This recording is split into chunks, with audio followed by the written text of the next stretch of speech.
The day my manager fired me for having a bad attitude, he smiled like he had finally won.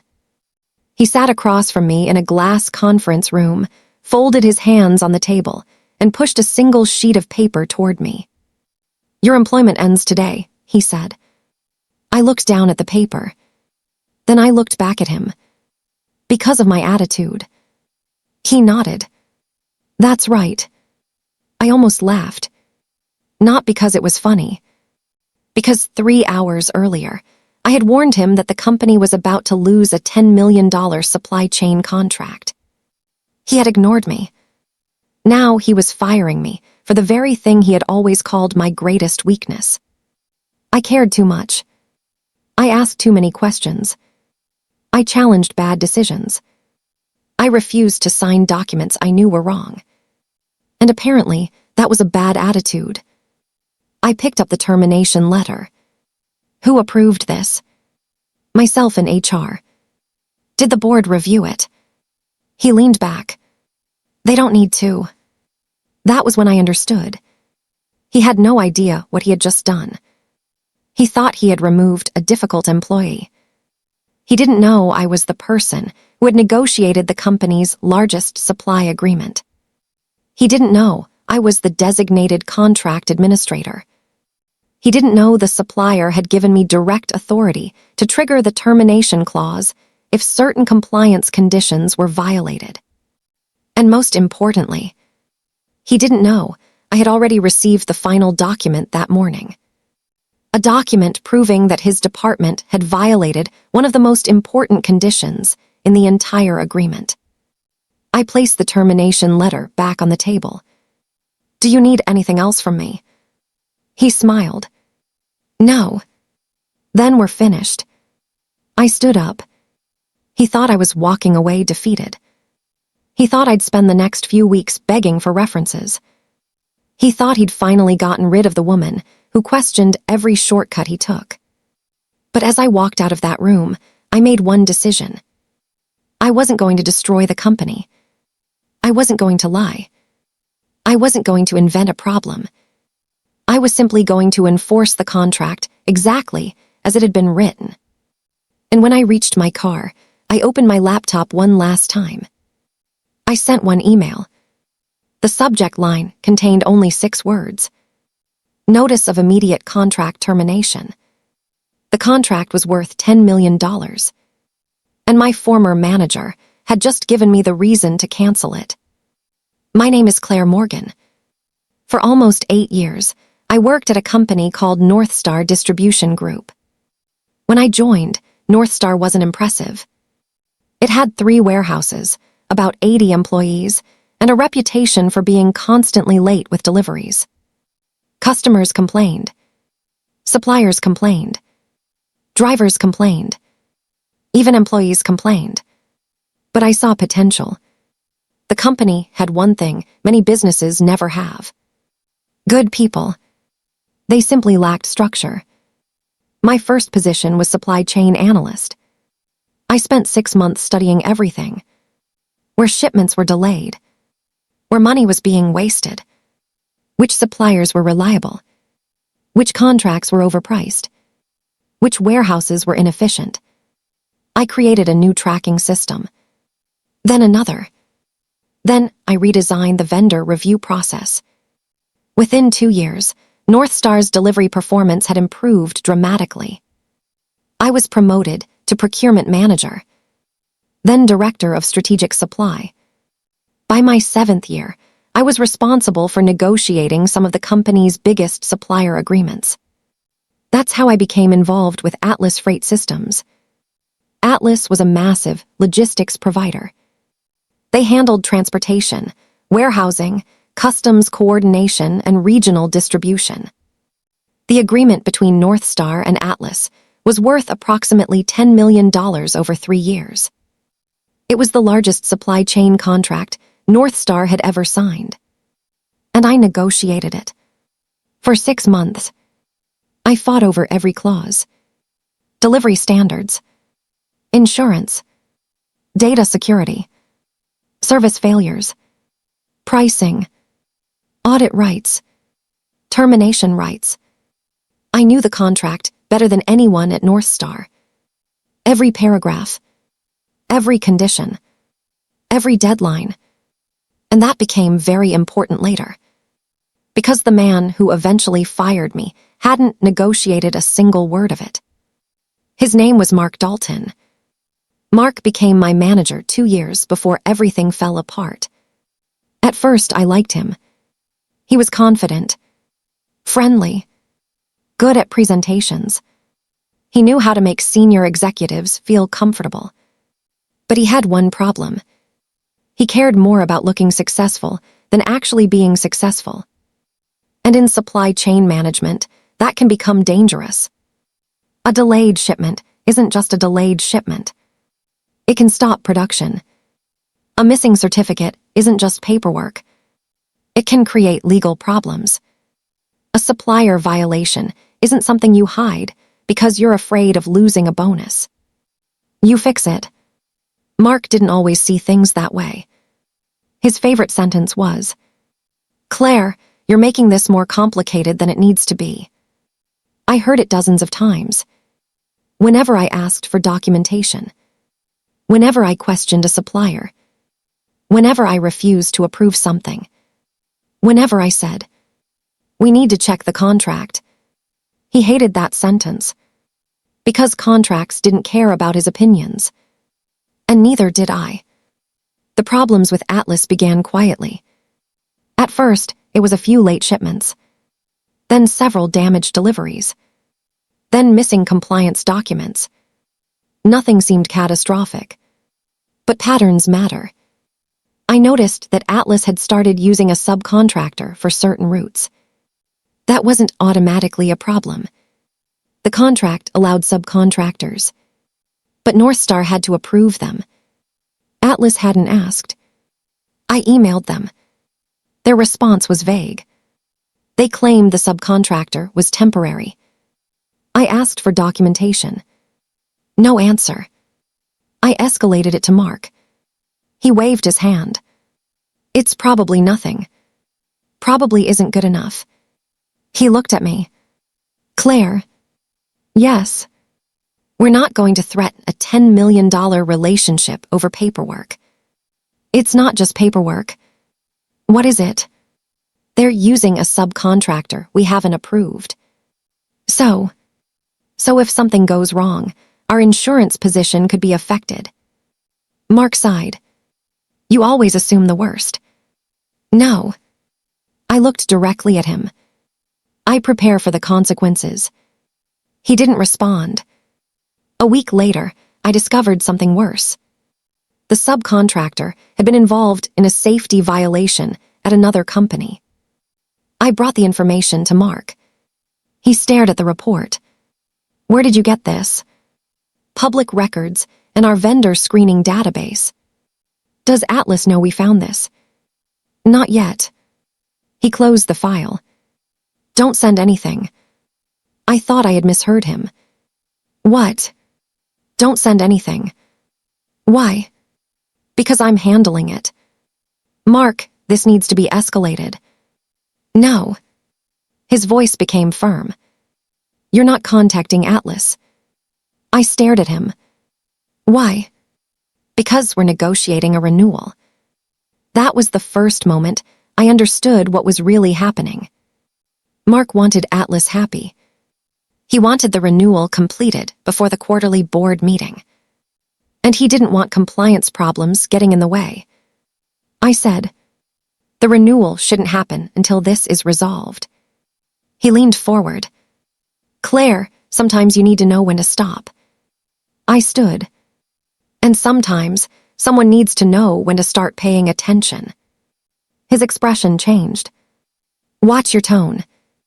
I walked out. That was the first time he called me difficult. It wouldn't be the last. 2 weeks later, Mark called a department meeting. Everyone sat around the conference table. He stood at the front with a presentation on the screen. The title read, "Atlas Strategic Renewal, Final Approval." I immediately knew something was wrong. "Before we move forward," I said, "has Atlas resolved the subcontractor issue?" The room became quiet. Mark looked at me. Yes. Can we see the documentation? We're working through it. That means no. His jaw tightened. Claire. I didn't stop. Have they provided proof that the subcontractor is compliant? We're handling it. Have they obtained approval? Not yet. Then the contract shouldn't be renewed. Mark closed his laptop. Meeting over. Everyone began standing. I remained seated. Mark. He turned. What? You can't approve this without compliance clearance. He walked toward me. You are becoming a problem. I stared at him. I'm doing my job. No. He lowered his voice. You're making everyone else's job harder. I didn't answer. He walked away. That afternoon, I received an email from HR. Subject, performance discussion. I knew exactly what it meant. Someone had decided I was the problem. Not the supplier. Not the compliance issue. Not the missing documents. Me. HR scheduled a meeting for Friday. Mark was there. The HR director was there. I sat across from them. The HR director opened a folder. We've received concerns about your communication style. I nodded. From whom? Management. Which management? Mark. I looked at him. He didn't look back. What exactly did I do? The HR director read from her notes. You've challenged leadership decisions in front of colleagues. Which decisions? Several. Can you give me one? She hesitated. Mark answered. You questioned the Atlas renewal. Yes. Repeatedly. Yes. In front of the team. Because the team needed to understand the compliance risk. Mark sighed. This is exactly what I'm talking about. I looked at him. What? You don't know when to stop. I almost smiled. You're asking me to stop doing my job. No one is asking you to stop doing your job. Then what are you asking? I'm asking you to be a team player. I looked at the HR director. Is refusing to approve an unresolved compliance issue considered a bad attitude? She didn't answer. Mark did. It is when you're constantly negative. I leaned back. I've saved this company millions of dollars. I know. I prevented 3 major supply failures. I know. I negotiated the Atlas contract. I know. So what exactly is the problem? Mark looked at me. You don't know how to follow direction. There it was. The real issue.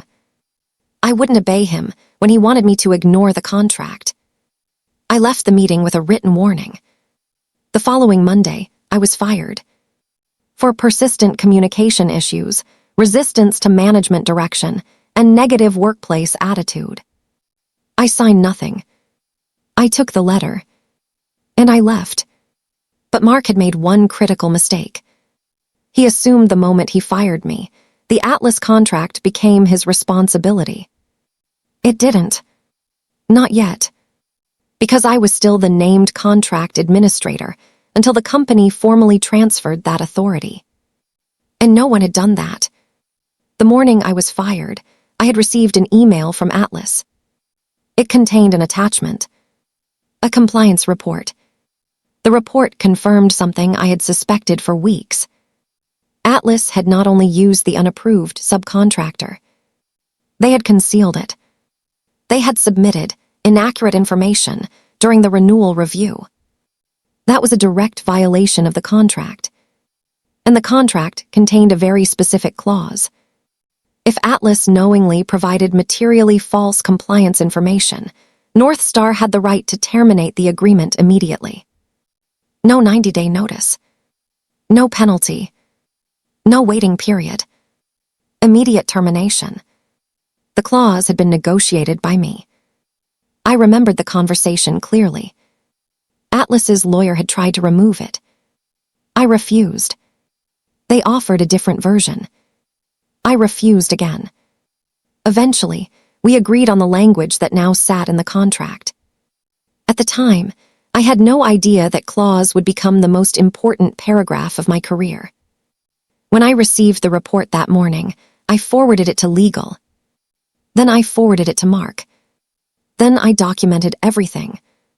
That was before my termination meeting. I had done everything correctly. I hadn't acted out of anger. I hadn't created a problem. I had discovered a contractual breach and followed the reporting process. After I was fired, I contacted my attorney. Her name was Rachel Bennett. She asked me, "Are you planning to challenge the termination?" "Maybe." "What do you want?" "I want the truth documented." She nodded. "Then don't make a move until we understand your authority." We reviewed the contract. My name was listed as the primary contract administrator. But Rachel found something else. The agreement allowed the company to transfer that role. However, the transfer had to be formally documented and communicated to Atlas. Northstar had not done that. So technically, I remained the designated administrator. Rachel looked at me. "You still have authority under the contract, for the limited administrative powers specified here. Does that include termination?" "Yes." She leaned back. "Then this gets complicated." I shook my head. "No. It gets simple." "How?" I looked at the contract. They violated it. The next morning, Atlas called me. I almost didn't answer. Then I realized something. They didn't know I had been fired. The person on the phone was their senior account executive, Tom Reeves. "Claire, we received your compliance escalation." "I know. Are we still moving forward with the renewal?" "No." Silence. "Why?" "Because your compliance report confirms a material violation." Tom sighed. "I was afraid you'd say that." "Did you know?" "Not personally." "That's not enough." "I understand." "Tom, the contract is clear." "Yes." "You had an obligation to disclose the subcontractor." "I know." "And you didn't." "I know." There was another silence. Then Tom asked, "Are you still authorized to administer the contract?" I looked at the document. "Yes." He exhaled. "Then we need to talk." "No." "What?"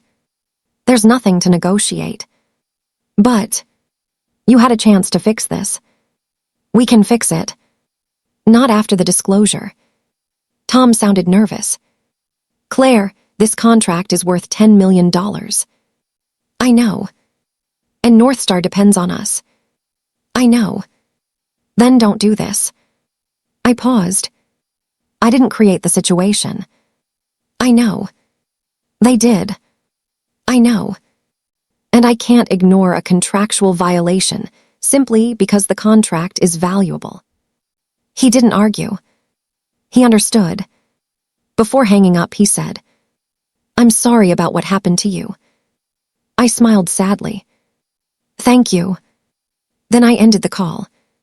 That afternoon, I sent the notice. Immediate termination for material compliance breach. No emotion. No insult. No revenge language. Just the facts. And within 20 minutes, my phone started ringing. The first call came from Mark. I didn't answer. The second came from HR. I didn't answer. The third came from the CEO. I answered that one. "Claire." "Hello, Michael." "What did you do?" I was silent. Then I said, "I enforced the contract." "You terminated Atlas." "Yes." "You can't do that." "I can." "Who authorized this?" "The contract." He took a breath. "Claire, you don't work here anymore." "I know." "Then you have no authority." "That would be true if the company had transferred the contract administrator role. Silence. I continued. It didn't. Who told you that? Your legal department can verify it. Michael became quiet. Then he asked, "Why would you do this?" I answered honestly. "I didn't do this because you fired me." "Then why?" "Because Atlas violated the agreement." "But you knew this would hurt us." "Yes." "And you still did it." "Yes." "That's revenge." "No." I paused. "Revenge would be canceling the contract because you fired me." "Then what is this?" "Compliance." He didn't respond. Then he said, "Come back." I almost laughed. "What?" "Come back to North Star." "No." "Claire, we're willing to reconsider your termination." "No." "Why?" "Because I don't trust the management team anymore." He was quiet. Then he asked, "What do you want?" "Nothing." "You're willing to walk away?" "Yes." "Even after everything?" "Yes." And that was the moment the power shifted. Because they finally understood something. They couldn't buy back my loyalty. The next morning, North Star's board held an emergency meeting. Atlas was demanding a conversation. Customers were calling. The finance department was calculating the damage. The operations team was panicking. North Star relied on Atlas for nearly 40% of its regional distribution. Replacing them wouldn't be easy. But it wasn't impossible. That was the irony. Mark had always told everyone I was too cautious. Now they discovered that my caution had actually created a backup plan. Months earlier, I had built a secondary supplier network. I had negotiated preliminary pricing with 3 alternative logistics providers. I had even created transition schedules. Why? Because supply chain management is about preparing for failure before it happens. Mark had ignored the plan. I hadn't. So when the board asked, "Can we replace Atlas?" the answer was yes. It would be expensive. It would be difficult. But it could be done. And I had already prepared the framework. The board chair asked, "Where is Claire?" Mark answered, "She no longer works here." The chair looked at him. "Who handled the Atlas contract?" Mark hesitated. "Claire." "And who negotiated the agreement?" "Claire." "And who designed the contingency plan?" Another pause. "Claire." The room went silent. The chair looked at the CEO. "Why did we fire her?" Nobody answered. Finally, Mark said, "She had a bad attitude." The chair stared at him. Apparently, she also had a very good supply chain. 2 days later, the CEO came to my apartment. I was shocked. He stood outside, holding a folder. "Can we talk?" I let him in. He placed the folder on my table. New offer. I opened it. Salary increase. Promotion. Bonus. Stock options. A new title. Chief Supply Strategy Officer. I looked at him. "You're serious?" "Yes." "You fired me 4 days ago." "I know." "You said I had a bad attitude." "I know." "And now you want me to run supply strategy." "Yes." I closed the folder. "No." He looked disappointed. "Why?" "Because the title isn't the problem." "Then what is?" "Trust." He sat down. "I'll remove Mark." I looked at him. "That won't fix everything." "We'll change the compliance structure." "Good." "You'll have independent authority." "Good." "We'll put it in writing." "Still no." He sighed. "What would make you come back?" I thought about it. "Nothing." He looked confused. "Why?" "Because I don't want my career to depend on whether one manager decides he likes my personality. He nodded slowly. I understand. I hope you do. He stood. Before leaving, he said, You know, Claire, you were right. About what? Everything. I watched him walk away. For the first time since being fired, I felt no anger. Only relief. The cancellation of the Atlas contract exposed something much bigger. North Star's supply chain wasn't actually stable. It had been held together by temporary fixes. Mark had hidden problems. Managers had delayed reporting issues. Employees had learned to keep quiet. And Atlas had become too powerful because North Star had become too dependent. The board hired an independent consulting firm. The audit was brutal. They found weak vendor controls, poor documentation, unapproved subcontractors, missing compliance reviews, inadequate backup suppliers, and several contracts that had never been properly reviewed. Then they found my old reports, dozens of them, warnings, recommendations, risk assessments, emails, all documented. One board member reportedly asked, Why didn't anyone listen to her? Nobody had an answer. Except Mark. And by then, he was no longer in the room. He resigned 2 weeks later. Not because I demanded it. Not because I wanted it. Because the board finally realized he had created the very risks he accused me of causing. North Star needed a new logistics provider.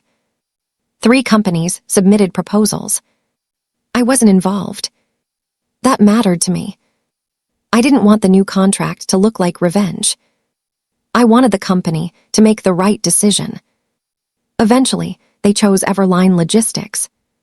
The new agreement was worth approximately $8.7 million.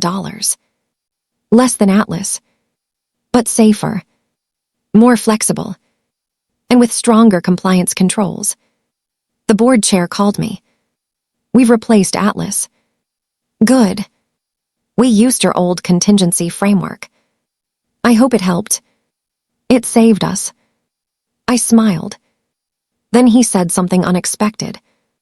We'd like to buy the rights to your supply chain framework. I laughed. You want to buy my old spreadsheets? Not spreadsheets. He explained.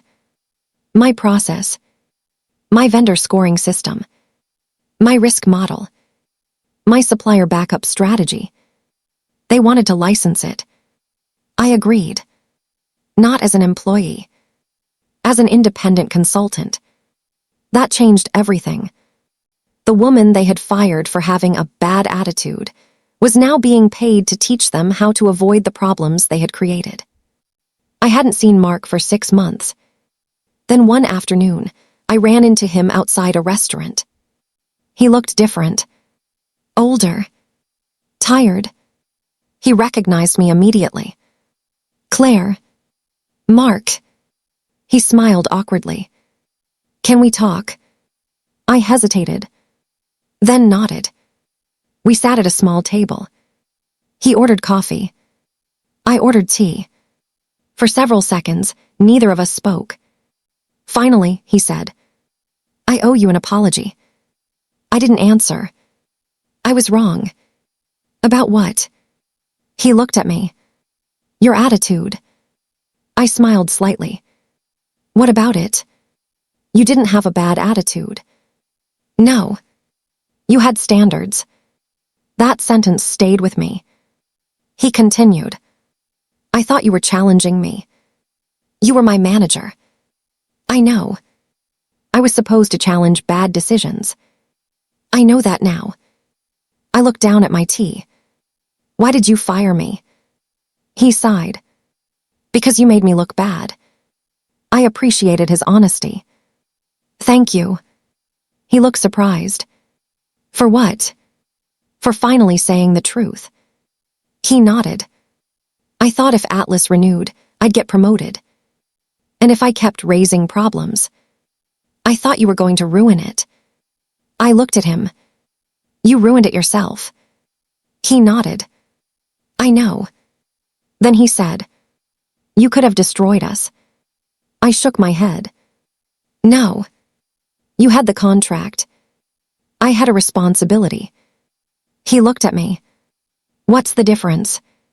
I answered. Power without responsibility is revenge.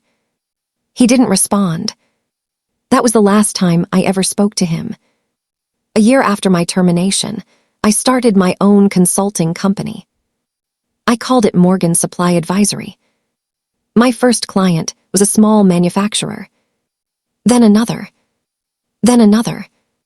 Within 18 months, we had 23 clients. I helped companies negotiate contracts, build backup supplier networks, improve compliance, reduce risk, and most importantly, create systems that didn't depend on one person. I never wanted another company to experience what North Star experienced. One of my clients asked me, Why did you start this business? I smiled. Because someone once told me I had a bad attitude. They laughed. I thought you were going to say something more serious. No. I was serious. That label changed my life. If Mark had never fired me, I might have stayed at North Star for another 10 years. I might never have started my own company. I might never have discovered how much I could build without someone else's permission. Sometimes the worst moment in your career becomes the moment that finally forces you to grow. 2 years after I left, I received a letter from North Star's board chair. It was handwritten. That surprised me.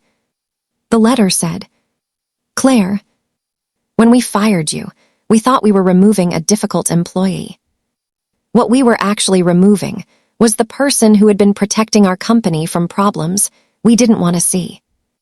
Your warnings were uncomfortable. Your questions were inconvenient. Your standards slowed us down. But they also kept us safe. We understand that now. I read the letter twice. Then I placed it in a drawer. Not because I was angry. Because I no longer needed their approval. The real victory had already happened. I had moved on. People sometimes hear this story and say, You canceled a $10 million contract because your manager fired you. That's not what happened. I didn't cancel it because I was angry. I canceled it because the supplier had violated the agreement. That's an important difference. If I had used my authority simply to punish my former employer, I would have become exactly what Mark believed I was. Petty, reckless, unprofessional. Instead, I followed the rules. I documented the breach. I gave legal notice. I followed the contract. I protected the company from further risk. And then I walked away. That's why the story still matters to me. Because revenge isn't always about hurting someone. Sometimes revenge is simply refusing to let someone else's bad decision ruin your future. Mark thought firing me would make me powerless. Instead, it gave me freedom. He thought my questions were a weakness. They became my reputation. He thought my attention to detail was annoying. It became my business. And he thought I would come back begging for my job. I didn't. I built something better. One afternoon, a young woman named Emily came into my office. She worked for one of my clients. She looked nervous. Can I ask you something? Of course. My manager says I'm difficult. I smiled. Why? Because I question things. What kind of things? Contracts, vendor pricing, missing documents. I laughed. She looked confused. Why are you laughing? Because I've heard this story before. She smiled. What happened to you? I told her. She stared at me. You canceled a $10 million contract. Because the contract allowed it. And your manager fired you. Yes. What happened afterward? I started my own company. She smiled. Maybe being difficult isn't always bad. I leaned forward. Listen to me carefully. She did. Being difficult isn't the goal. She nodded. The goal is being right for the right reasons. That distinction mattered.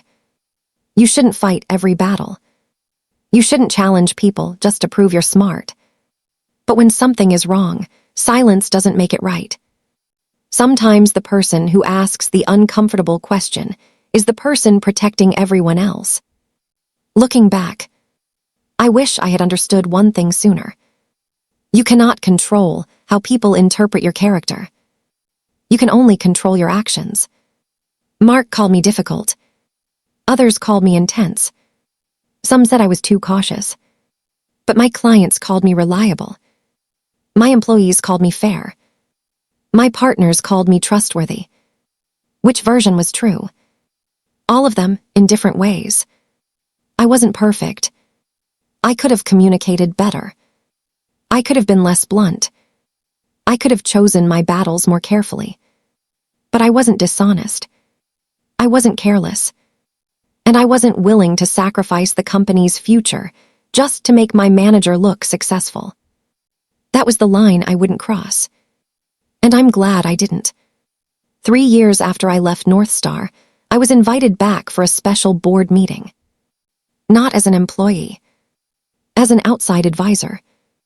I walked into the same building, the same lobby, the same elevators, the same conference room where Mark had once told me, "You have a bad attitude." I sat at the table. The board chair smiled.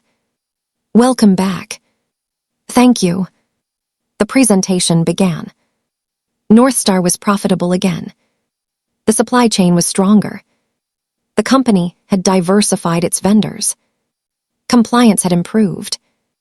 Employee turnover had fallen. And the company had stopped treating questions as threats. At the end of the meeting, the chair looked at me. "We wouldn't be here without you." I shook my head.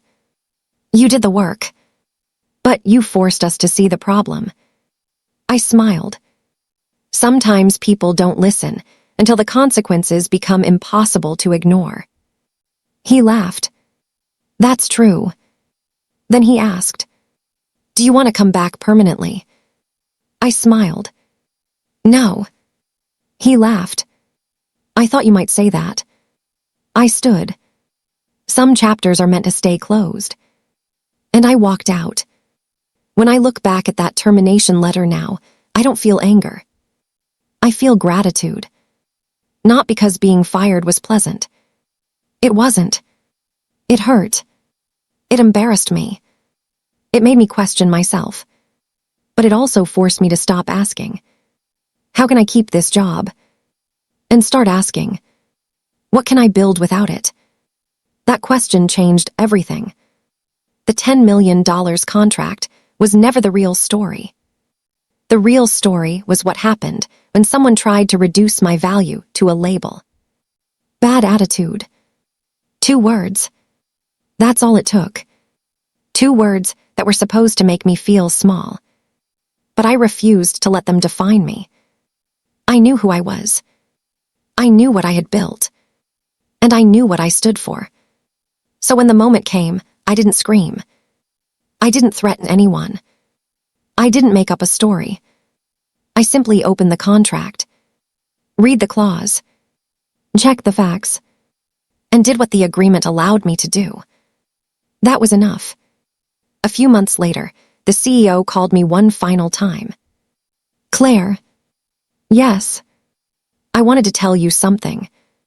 "What?" "Mark's old office is gone." I laughed. "What happened to it?" "We turned it into a training room." "That seems appropriate." He laughed. "We use your case as part of management training." I paused. "My case?" "Yes." "What do you teach?" He answered, "Never confuse disagreement with disloyalty." I smiled. "That's a good lesson." "There's another one." "What?" "Never fire the person who understands your most important contract better than you do."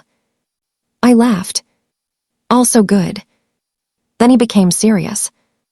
I wish we had learned it sooner. So do I. We said goodbye. I hung up. Then I looked around my office. My company. My clients. My employees. Everything I had built after North Star. And I realized something. The best revenge wasn't the cancellation. It wasn't the money. It wasn't Mark losing his position. It wasn't watching North Star change. The best revenge was waking up every morning and knowing that my future belonged to me. If you've ever been called difficult because you refuse to stay silent, if you've ever been punished for asking questions, if you've ever been told that your standards were the problem, remember this.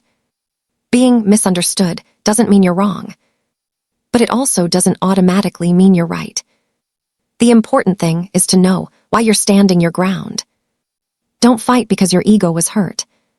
Fight because something important needs protecting.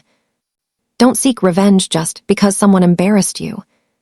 Seek justice when a real wrong has been done. And most importantly, don't let a bad manager convince you that your career is over. Sometimes losing a job is the beginning of finding yourself. Mark thought he was firing an employee with a bad attitude. He didn't realize he was removing one of the few people who knew exactly how vulnerable the company had become. He thought the $10 million contract was his biggest asset. It wasn't. The biggest asset was the knowledge behind it. And when that knowledge walked out the door, he finally understood its value. I didn't need to destroy North Star. I didn't need to humiliate Mark. I didn't need to prove that I was smarter. The facts did that for me. The contract did that for me. And time did the rest. So if you're watching this because someone has underestimated you, remember one thing. Don't become obsessed with proving them wrong. Build something so strong that proving them wrong becomes unnecessary. Because the sweetest comeback isn't watching someone else fall. It's realizing that you no longer need them to stand. I walked out of North Star with a termination letter in my hand. They thought I was leaving with nothing. But I walked away with my experience, my reputation, my knowledge, my integrity, and the freedom to build something of my own. 3 years later, I had my own company, dozens of clients, a team that trusted me, and a career I controlled. So yes, I canceled their $10 million supply chain contract. But that wasn't my greatest victory. My greatest victory was what happened after I closed the contract file.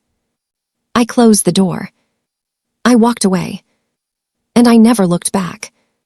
Because sometimes the best revenge isn't making the people who hurt you regret what they did. Sometimes it's building a life so much better that their opinion no longer matters. The end.